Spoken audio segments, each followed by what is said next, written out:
कारगिल जंग दी हीरो सारी भारतीय फौज है। इस जंग नूं हुण 20 साल हो चुके ने, पर कुछ जवान अते अफसर अजिहे सन जिन्हें इस जंग दौरान शहीदी प्राप्त की थी। एबीपी सांझा अपनी इस खास पेशकश राहीं इन्हां सारे योद्धियां नूं श्रद्धांजलि दे रही है।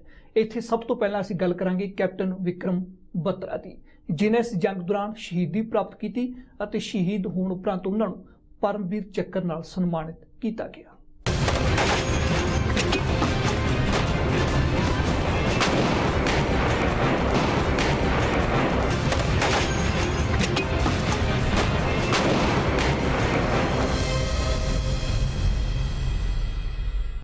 मई 1999 LOC जम्मू कश्मीर।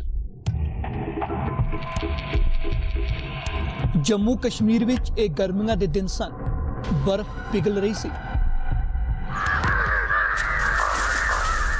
मई दा पहला हफ्ता शुरू ही होया सी कि फौज नूं पता चलिया कारगिल च पाकिस्तानी घुसपैठिए आ गए ने। कई अहम चोटियां ते उन्हां दा कब्जा हो गया। कारगिल ते पाकिस्तान दा हमला 26 मई 1999 नूं एयरफोर्स ने घुसपैठियां दे खिलाफ मोर्चा खोलिया। 6 जून नूं भारतीय फौज ने कारगिल च वड्डा ऑपरेशन शुरू किया। वड्डी चुनौती .5140 दी चोटी नूं कब्जे च लैण दी सी।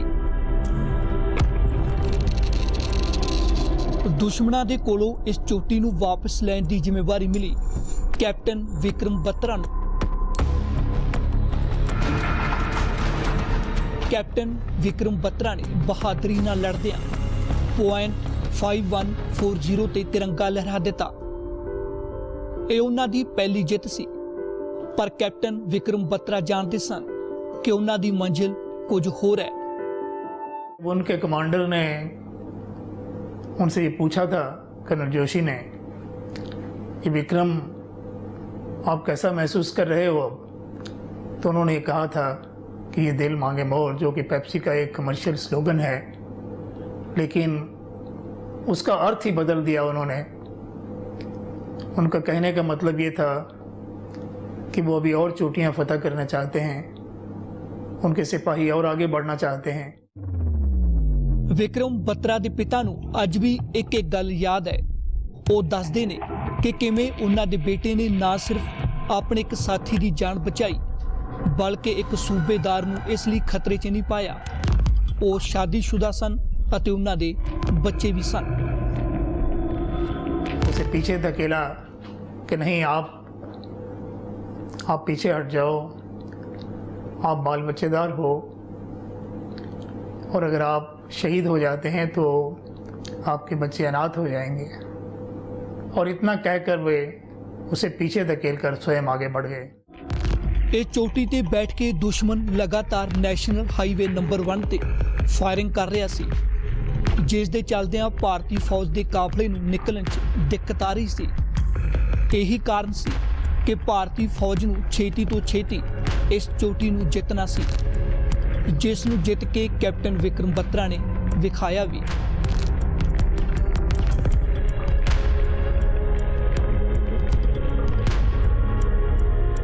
कैप्टन विक्रम बत्रा के पिता दसदे ने कि उन्हां दे बेटे ने .5140 दी चोटी जितन तो बाद भी .4875 दे मिशन ते जाण लई खुद नूं अगे कीता।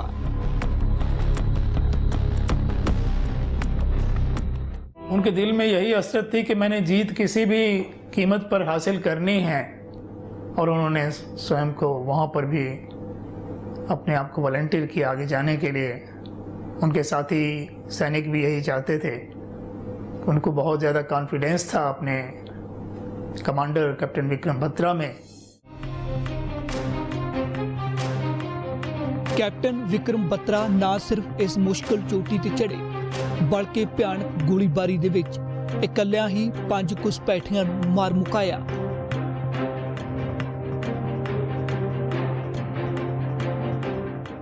उनको जब घायल थे तो वापस लाने की कोशिश की गई।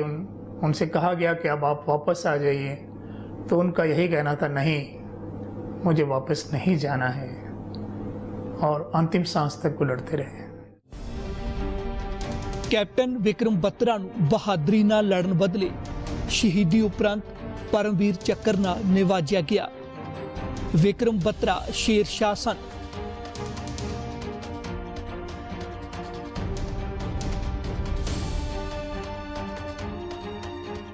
वो शेर शाह थे और बहादुरों के बहादुर थे, ऐसा तो बड़े बड़े जनरल्स ने कहा है। ब्रेवेस्ट ऑफ द ब्रेव्स, ये तो हमारे जो बड़े बड़े जनरल्स हैं वो उस समय के, वो उन्होंने कहा कि वो he was beyond the awards, जो इन अवार्ड्स से सम्मानों से भी ऊपर थे वो, और he was the bravest of the brave. तो वो जन्मजात ही ऐसे थे।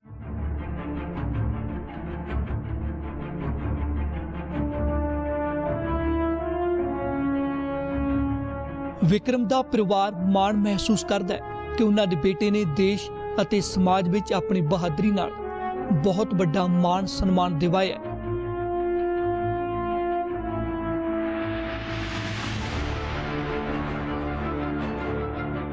जो माँ बाप हैं, अगर उनका बच्चा इतना सम्मान उनको दिला सकता है, ये कभी मैंने सोचा नहीं था कि such a honour can be, one son can bring such a big honour to the parents.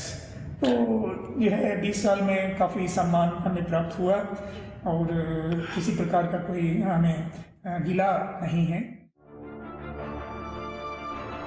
Vikram Batra ਦੇ ਭਰਾ ਵਿਸ਼ਾਲ ਬੱਤਰਾ ਦੱਸਦੇ ਨੇ ਕਿ ਅਜਿਹਾ ਕੋਈ ਦਿਨ ਨਹੀਂ ਜਦੋਂ ਉਹਨਾਂ ਆਪਣੇ ਵੀਰ ਨੂੰ ਕਦੀ ਯਾਦ ਨਾ ਕੀਤਾ ਹੋਵੇ। ਉਹ ਹਮੇਸ਼ਾ ਉਹਨਾਂ ਦੀਆਂ ਯਾਦਾਂ 'ਚ ਤਾਜ਼ਾ ਰਹਿਣਗੇ। वाइल कारगिल युद्ध को हुए 20 साल हो गए, पर 20 साल में कभी ऐसा कोई दिन गया नहीं जहाँ पे हमने विक्रम को याद नहीं किया। जनरली कोई ना कोई बात उठती है जिसमें विक्रम का नाम आ जाता है, तो मुझे लगता ही नहीं है, मुझे ऐसे लगता है आज की डेट में कि कल की बात थी। ਵਿਸ਼ਾਲ ਬੱਤਰਾ ਉਹ ਦਿਨ ਵੀ ਯਾਦ ਕਰਦੇ ਨੇ ਜਦੋਂ ਆਪਣੇ ਭਰਾ ਵਿਕਰਮ ਬੱਤਰਾ ਨੂੰ ਆਖਰੀ ਵਾਰ ਮਿਲੇ ਸਨ। तो जब मैं उनको लेकर आया तो सबसे पहला क्वेश्चन मेरा विक्रम को ये था कि जो कमांडो कोर्स है, इज इट एग्जैक्टली लाइक प्रहार? और विक्रम ने मेरे को उसका जवाब दिया था कि प्रहार is just 1/10 of an actual commando. तो वो जो मेरी मेमोरी है विक्रम के साथ, वो सबसे ज़्यादा क्लोज है, बिकॉज वही हमारी आखिरी मुलाकात थी। ਵਿਸ਼ਾਲ ਬੱਤਰਾ ਦੱਸਦੇ ਨੇ ਕਿ ਵਿਕਰਮ ਉਹਨਾਂ ਤੋਂ ਸਿਰਫ 14 ਮਿੰਟ ਵੱਡੇ ਸਨ ਅਤੇ ਉਹ ਇੱਕ ਚੰਗੇ ਦੋਸਤ ਸੀ। या देखिए, हम दोनों आइडेंटिकल ट्विंस थे और विक्रम मेरे से सिर्फ 14 मिनट बड़े थे, और I think I had the best companion in Vikram. हम दोनों बहुत ज़्यादा क्लोज थे, हम हर कुछ शेयर करते थे। ਵਿਸ਼ਾਲ ਬੱਤਰਾ ਨੂੰ ਪਹਿਲਾ ਅੰਤਿਮ ਸੰਸਕਾਰ ਆਪਣੇ ਜਿਗਰੀ ਦੋਸਤ ਅਤੇ ਭਰਾ ਵਿਕਰਮ ਬੱਤਰਾ ਦਾ ਹੀ ਵੇਖਣਾ ਪਿਆ ਸੀ। ਵਿਸ਼ਾਲ ਬੱਤਰਾ ਕਹਿੰਦੇ ਨੇ ਕਿ ਉਹ ਇਸ ਤੋਂ ਪਹਿਲਾਂ ਕਿਸੇ ਦੇ ਅੰਤਿਮ ਸੰਸਕਾਰ ਵਿੱਚ ਕਦੇ ਨਹੀਂ ਗਏ।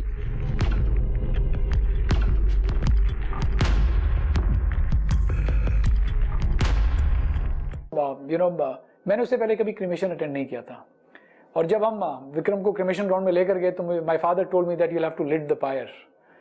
सो और मैं बहुत डरता था कि मुझे फायर जो लिट करनी पड़ेगी, और मैं अपने भाई को अग्नि कैसे दे सकता हूँ। ਵਿਸ਼ਾਲ ਬੱਤਰਾ ਅੱਜ ਵੀ ਉਹਨਾਂ ਚੋਟੀਆਂ ਤੇ ਵਿਕਰਮ ਨੂੰ ਖੜਾ ਵੇਖਦੇ ਨੇ ਜਿਹੜੀ ਚੋਟੀ ਤੇ ਤਿਰੰਗਾ ਲਹਿਰਾਇਆ ਗਿਆ ਸੀ।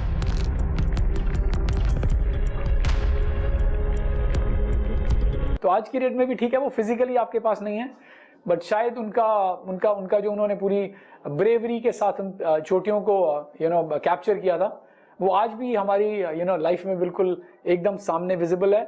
और दूसरी चीज मुझे एकदम लगी कि I have a grey hair now, I am 45 year old, but Vikram आज की डेट में भी 24 साल का यंग हीरो है।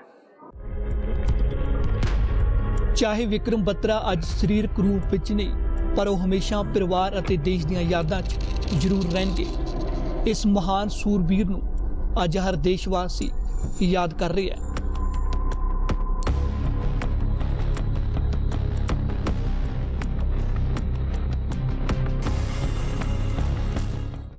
ਵਾਕਈ ਕੈਪਟਨ ਬੱਤਰਾ ਮਹਾਨ ਸੂਰਬੀਰ ਸਨ। ਇੱਥੇ ਸਮਾਂ ਇੱਕ ਬ੍ਰੇਕ ਦਾ, ਤੇ ਬ੍ਰੇਕ ਤੋਂ ਬਾਅਦ ਇੱਕ ਹੋਰ ਬਹਾਦਰ ਫੌਜੀ ਦੀ ਗੱਲ ਕਰਾਂਗੇ।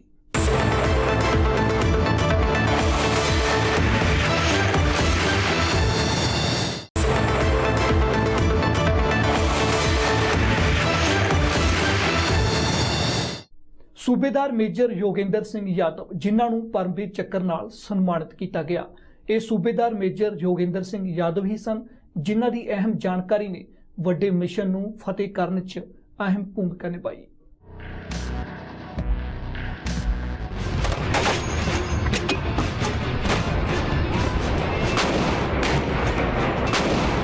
ਜਦੋਂ ਵੀ ਕਾਰਗਿਲ ਜੰਗ ਦੀ ਗੱਲ ਚੱਲਦੀ ਹੈ ਤਾਂ ਬਹਾਦਰ ਸੂਰਬੀਰਾਂ ਅਤੇ ਉਹਨਾਂ ਦੀ ਬਹਾਦਰੀ ਦਾ ਜ਼ਿਕਰ ਹੋਣਾ ਸੁਭਾਵਿਕ ਹੈ। ਇਹਨਾਂ ਵਿੱਚੋਂ ਇੱਕ ਨਾਮ ਸੀ ਸੂਬੇਦਾਰ ਮੇਜਰ ਯੋਗਿੰਦਰ ਸਿੰਘ ਯਾਦਵ। 4 ਜੁਲਾਈ ਨੂੰ ਉਸ ਵੇਲੇ ਦੇ ਰੱਖਿਆ ਮੰਤਰੀ ਨੇ ਟਾਈਗਰ ਹਿੱਲ ਉੱਤੇ ਕਬਜ਼ਾ ਕਰਨ ਦਾ ਐਲਾਨ ਕਰ ਦਿੱਤਾ ਸੀ। ਭਾਰਤੀ ਫੌਜੀਆਂ ਨੇ ਉਸ ਉੱਤੇ ਪੂਰੀ ਤਰ੍ਹਾਂ ਹਾਲੇ ਤੱਕ ਕਬਜ਼ਾ ਨਹੀਂ ਕੀਤਾ ਸੀ। ਯੋਗਿੰਦਰ ਯਾਦਵ ਕਾਰਗਿਲ ਜੰਗ ਦੇ ਉਹ ਯੋਧੇ ਨੇ ਜਿਨ੍ਹਾਂ ਨੂੰ 19 ਸਾਲ ਦੀ ਉਮਰ 'ਚ ਹੀ ਪਰਮਵੀਰ ਚੱਕਰ ਨਾਲ ਸਨਮਾਨਿਤ ਕੀਤਾ ਗਿਆ। सोचा नहीं था, लेकिन सपने बहुत देखता था, क्योंकि मेरे पिता भी फौज में थे। उन्होंने 71 की लड़ाई लड़ी थी, तो जो वो अपनी कहानियां बताया करते थे, तो उसी कहानियों को एक सपने के रूप में मैं जरूर देखता था। और मुझे नहीं पता था कि इतनी कम उम्र में जो है इतना ये सपने मेरे सच हो जाएंगे। उन्होंने जो है उस सपनों ने मुझे जो है एक नई जिंदगी भी दी है और एक सैनिक होने का एक सौभाग्य प्राप्त हुआ है। 5 ਜੁਲਾਈ ਨੂੰ 18 ਗ੍ਰਨੇਡੀਅਰਸ ਦੇ 25 ਫੌਜੀ ਫਿਰ ਅੱਗੇ ਵਧੇ। ਪਾਕਿਸਤਾਨੀਆਂ ਨੇ ਉਹਨਾਂ ਤੇ ਜ਼ਬਰਦਸਤ ਗੋਲੀਬਾਰੀ ਕੀਤੀ। 5 ਘੰਟੇ ਤੱਕ ਲਗਾਤਾਰ ਗੋਲੀਆਂ ਚੱਲੀਆਂ। 18 ਭਾਰਤੀ ਫੌਜੀਆਂ ਨੂੰ ਪਿੱਛੇ ਹਟਣ ਲਈ ਮਜਬੂਰ ਹੋਣਾ ਪਿਆ। ਹੁਣ ਉੱਥੇ ਸਿਰਫ 7 ਭਾਰਤੀ ਫੌਜੀ ਬਚੇ ਸਨ। ਯੋਗਿੰਦਰ ਯਾਦਵ ਉਹਨਾਂ ਦਿਨਾਂ ਨੂੰ ਯਾਦ ਕਰਦੇ ਦੱਸਦੇ ਨੇ ਕਿ ਦੁਸ਼ਮਣ ਉੱਚੀ ਚੋਟੀ ਤੇ ਬੈਠ ਕੇ ਲਗਾਤਾਰ ਫਾਇਰਿੰਗ ਕਰ ਰਿਹਾ ਸੀ। ਇਸ ਲਈ ਵੱਡੀ ਮੁਸ਼ਕਲ ਸੀ ਕਿ ਉੱਪਰਲੀਆਂ ਚੋਟੀਆਂ ਤੇ ਕਬਜ਼ਾ ਕੀਤਾ ਜਾਵੇ। लेकिन धीरे धीरे हिंदुस्तान की सेना ने हमले कर करके उनकी ताकत को कमजोर करते गए और हर पहाड़ी के ऊपर हमने कब्जा जमा लिया। लेकिन सबसे ऊंची चोटियां अभी भी उनके कब्जे में थी, तो उस ऊंची चोटी कब्जे होने की वजह से वो नीचे वाली चोटियों के ऊपर बहुत भारी तादाद में बम्बारमेंट करके नीचे वालों के पास बहुत ज्यादा कैजुअलिटी कर रहे थे। तो जरूरी था कि टाइगर हिल को कैप्चर करना। ਯੋਗਿੰਦਰ ਯਾਦਵ ਕਹਿੰਦੇ ਨੇ ਕਿ ਉਹਨਾਂ ਨੂੰ ਪਤਾ ਸੀ ਕਿ ਮਰਨਾ ਤਾਂ ਹੈ, ਪਰ ਕਿਉਂ ਨਾ ਮਰਨ ਤੋਂ ਪਹਿਲਾਂ ਦੁਸ਼ਮਣ ਦਾ ਜਿੰਨਾ ਹੋ ਸਕੇ ਨੁਕਸਾਨ ਕੀਤਾ ਜਾਵੇ। लेकिन जब तक हमारी सांस है और जब तक हमारे पास अम्युनिशन है, हम दुश्मन को मारते रहेंगे, इस जमीन को छोड़ेंगे नहीं। बस उसी उद्देश्य से हम चुपचाप वहां पर लड़ते रहे और सोचते रहे कि मरना ही तो है, लेकिन मरने से पहले जितने ज्यादा से ज्यादा हम पाकिस्तानियों को मार सकते हैं हम मारेंगे। ਯੋਗਿੰਦਰ ਯਾਦਵ ਜੰਗ ਦੇ ਸਭ ਤੋਂ ਭਿਆਨਕ ਪਲ ਨੂੰ ਕੁਝ ਇਸ ਤਰ੍ਹਾਂ ਬਿਆਨ ਕਰ ਰਹੇ ਨੇ ਜਦੋਂ ਉਹਨਾਂ ਦਾ ਲਗਭਗ ਸਭ ਕੁਝ ਖਤਮ ਹੋ ਗਿਆ ਸੀ।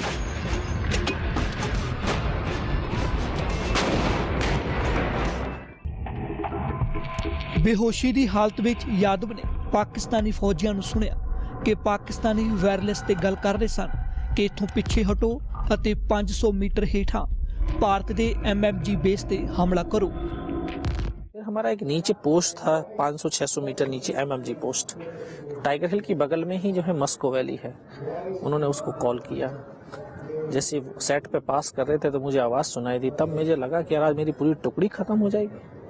तब ऊपर वाले से सिर्फ एक प्रार्थना करी कि मुझे इतनी जिंदा रख दे कि मैं अपने साथियों तक सूचना पहुंचा सकूं।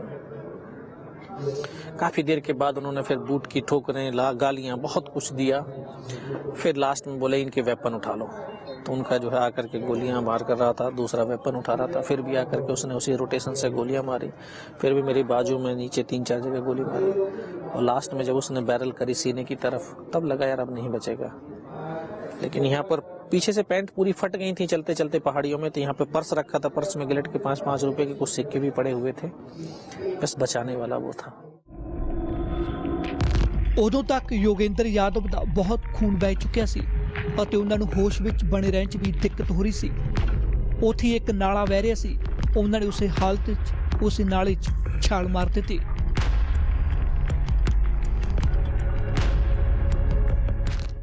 आवाज़ सुनाई दी जिसने बोला बेटा इस नाले से नीचे की तरफ चला जा। मैं मैं उस नाले से लुढ़क गया। लुढ़कते लुढ़कते बहुत नीचे आया तो एकदम से ऐसे पत्थर से ऐसे लटका हुआ था। तब मुझे लगा यार मैं पाकिस्तान की तरफ आ गया। तो मैं नीचे की तरफ देखा तो मुझे मेरे साथी नज़र आए। फिर वहाँ से उन्होंने निकाला। ਯੋਗੇਂਦਰ ਯਾਦਵ ਦੀ ਅਹਿਮ ਜਾਣਕਾਰੀ ਸੀ ਕਿ ਪਾਕਿਸਤਾਨੀਆਂ ਨੇ ਟਾਈਗਰ ਹਿੱਲ ਖਾਲੀ ਕਰ ਦਿੱਤਾ ਹੈ ਅਤੇ ਹੁਣ MMG ਬੇਸ ਤੇ ਹਮਲਾ ਕਰਨ ਆ ਰਹੇ ਨੇ। ਇਸ ਤੋਂ ਬਾਅਦ ਯਾਦਵ ਬੇਹੋਸ਼ ਹੋ ਗਏ। ਕੁਝ ਦੇਰ ਬਾਅਦ ਪਾਕਿਸਤਾਨੀ ਫੌਜੀਆਂ ਨੇ ਜਦੋਂ ਉੱਥੇ ਹਮਲਾ ਕੀਤਾ ਤਾਂ ਭਾਰਤੀ ਫੌਜੀ ਉਹਨਾਂ ਲਈ ਪਹਿਲਾਂ ਤੋਂ ਹੀ ਤਿਆਰ ਸਨ। ਯੋਗੇਂਦਰ ਯਾਦਵ ਨੂੰ ਉਹਨਾਂ ਦੀ ਬਹਾਦਰੀ ਲਈ ਭਾਰਤ ਦਾ ਸਰਵਉੱਚ ਬਹਾਦਰੀ ਸਨਮਾਨ ਪਰਮਵੀਰ ਚੱਕਰ ਦਿੱਤਾ ਗਿਆ। ਯੋਗੇਂਦਰ ਯਾਦਵ ਉੱਤਰ ਪ੍ਰਦੇਸ਼ ਨਾਲ ਸੰਬੰਧਿਤ ਨੇ। ਇਸ ਮਹਾਨ ਸੂਰਬੀਰ ਦਾ ਜਨਮ ਮਈ 1980 ਚ ਹੋਇਆ। ਇਹ ਅੱਜ ਵੀ ਦੇਸ਼ ਸੇਵਾ ਲਈ ਹਮੇਸ਼ਾ ਤਤਪਰ ਰਹਿੰਦੇ ਨੇ। ਫਿਲਹਾਲ ਹੁਣ ਸਮਾਂ ਇੱਕ ਹੋਰ ਬ੍ਰੇਕ ਦਾ ਤੇ ਬ੍ਰੇਕ ਤੋਂ ਬਾਅਦ ਗੱਲ ਕਰਾਂਗੇ ਪਰਮਵੀਰ ਚੱਕਰ ਨਾਲ ਸਨਮਾਨਿਤ ਸੂਬੇਦਾਰ ਸੰਜੇ ਕੁਮਾਰ ਅਤੇ ਲੈਫਟੀਨੈਂਟ ਮਨੋਜ ਕੁਮਾਰ ਪਾਂਡੇ ਦੀ।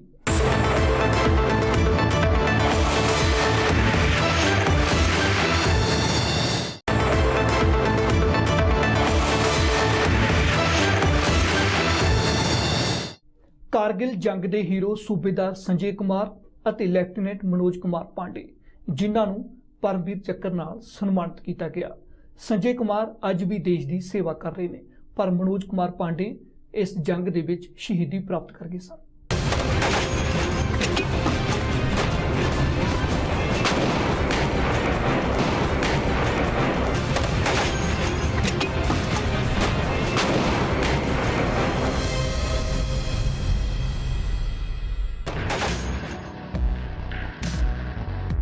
सूबेदार संजय कुमार कारगिल जंग के ਇਹ ਉਹ ਹੀਰੋ ਨੇ ਜਿਨ੍ਹਾਂ ਨੂੰ ਪਰਮਵੀਰ ਚੱਕਰ ਨਾਲ ਸਨਮਾਨਿਤ ਕੀਤਾ ਗਿਆ।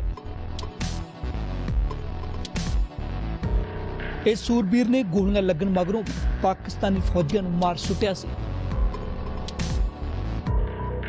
ਸੰਜੇ ਕੁਮਾਰ ਨੂੰ ਜ਼ਿੰਮੇਵਾਰੀ ਸੌਂਪੀ ਗਈ ਸੀ ਪੁਆਇੰਟ 5140 ਨਾਲ ਲੱਗਦੇ ਇਲਾਕਿਆਂ ਤੇ ਕਬਜ਼ਾ ਜਮਾਉਣ ਦੀ। ਇਸ ਲਈ ਇਹਨਾਂ 4 ਮਹੱਤਵਪੂਰਨ ਆਪਰੇਸ਼ਨ ਨੂੰ ਕਾਮਯਾਬ ਕੀਤਾ ਸੀ।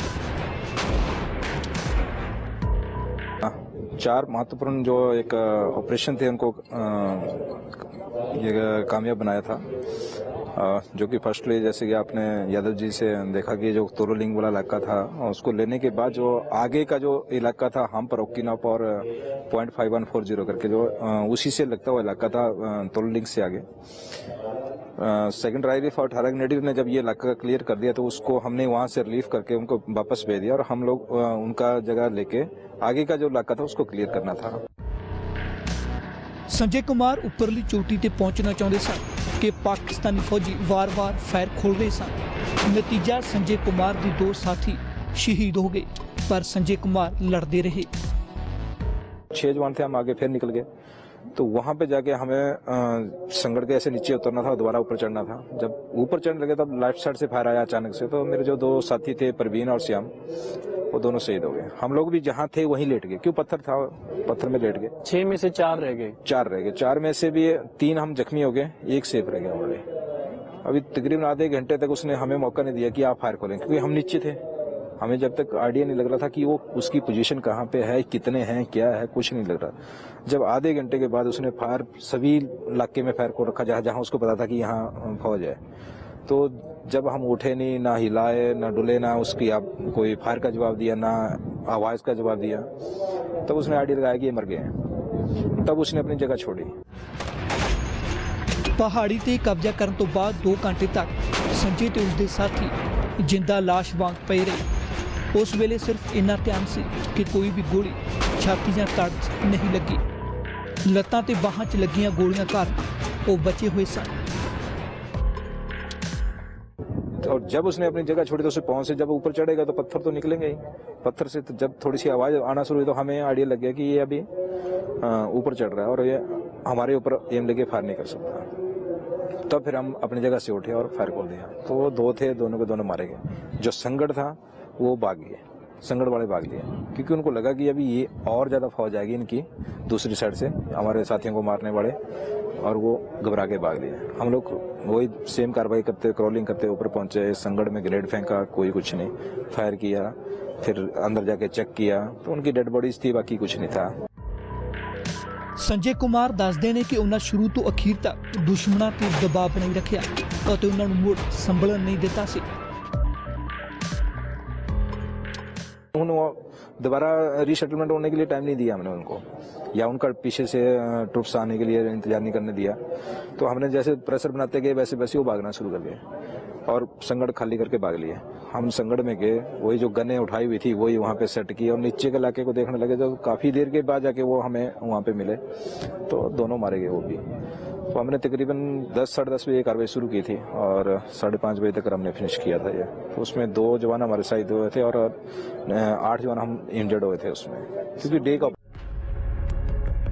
ਸੰਜੇ ਕੁਮਾਰ ਕਹਿੰਦੇ ਨੇ ਕਿ ਉਹਨਾਂ ਲੱਗ ਰਹੀਆਂ ਗੋਲੀਆਂ ਦੀ ਕੋਈ ਪਰਵਾਹ ਨਹੀਂ ਕੀਤੀ, ਬਸ ਮਿਸ਼ਨ ਫਤਿਹ ਕਰਨਾ ਸੀ ਅਤੇ ਉਹ ਉਸ ਵਿੱਚ ਸਫਲ ਹੋਏ। क्योंकि टाइम हमारे पास नहीं, सामान हमारे पास नहीं, क्योंकि जो पट्टियाँ थी वो हमने पहले यूज कर ली थी। तो हमारे पास वो भी नहीं था कि गोली लगे या वे उसमें हम अपने आप को ड्रेसिंग कर लें, कुछ नहीं।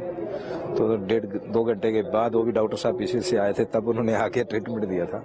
लेकिन यही था कि जो हम लोग एक दूसरे के साथ चल के बस ये कि ये कर रहा है तो मैं भी कर सकता हूँ, ये नहीं देखा कि मेरा हमें कितनी लगी है, क्योंकि गोलियां थी तो सबको लगी हुई, लेकिन किसी को ये नहीं था कि कहाँ लगी हैं। कोई ज्यादा डेंजर वाली, किसी को बाजू में तो किसी को टांग में, सबको पता था कि जो बीच वाला हिस्सा इसमें नहीं है। तो घबराने वाली बात नहीं है, तब तक हमें ट्रीटमेंट मिल जाएगा अगर हम इस एरिया को क्लियर कर देते हैं।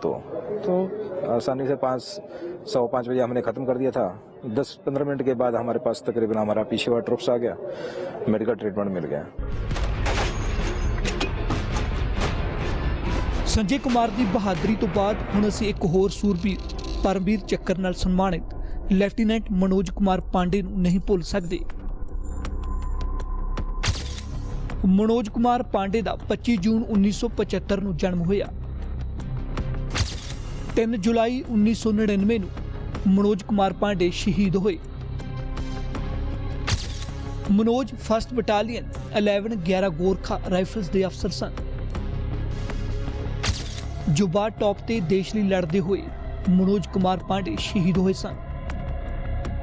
ਮਨੋਜ ਕੁਮਾਰ ਨੇ ਜੁਬਾਰ ਟੌਪ ਤੇ ਲੜਾਈ ਸਮੇਂ ਦੁਸ਼ਮਣ ਦੀ ਪਹਿਲੀ ਪੋਜੀਸ਼ਨ ਤੇ ਅਟੈਕ ਕੀਤਾ, 2 ਲੋਕ ਮਾਰੇ ਗਏ। ਉਸ ਤੋਂ ਬਾਅਦ ਫਿਰ ਅਟੈਕ ਕੀਤਾ ਅਤੇ 2 ਹੋਰ ਮਾਰੇ ਗਏ। ਇਸ ਦੌਰਾਨ ਮਨੋਜ ਕੁਮਾਰ ਦੀ ਮੋਢੇ ਅਤੇ ਲੱਤਾਂ ਤੇ ਸੱਟਾਂ ਲੱਗੀਆਂ, ਜਿਸ ਤੋਂ ਬਾਅਦ ਮਨੋਜ ਕੁਮਾਰ ਨੇ ਦੁਸ਼ਮਣ ਦੀ ਤੀਜੀ ਪੋਜੀਸ਼ਨ ਵੀ ਖਤਮ ਕੀਤੀ।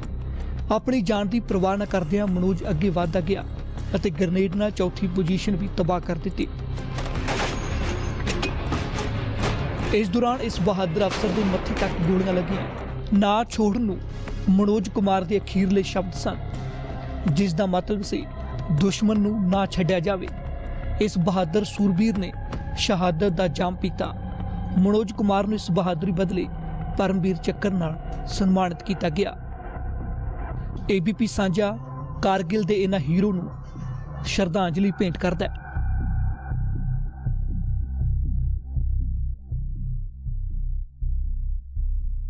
ਫਿਲਹਾਲ ਇਹਨਾਂ ਹੀ ਦੇਸ਼ ਦੁਨੀਆ ਦੀਆਂ तमाम ਖਬਰਾਂ ਵੇਖਣ ਲਈ ਤੁਸੀਂ ਵੇਖਦੇ ਰਹੋ ABP ਸਾਂਝਾ।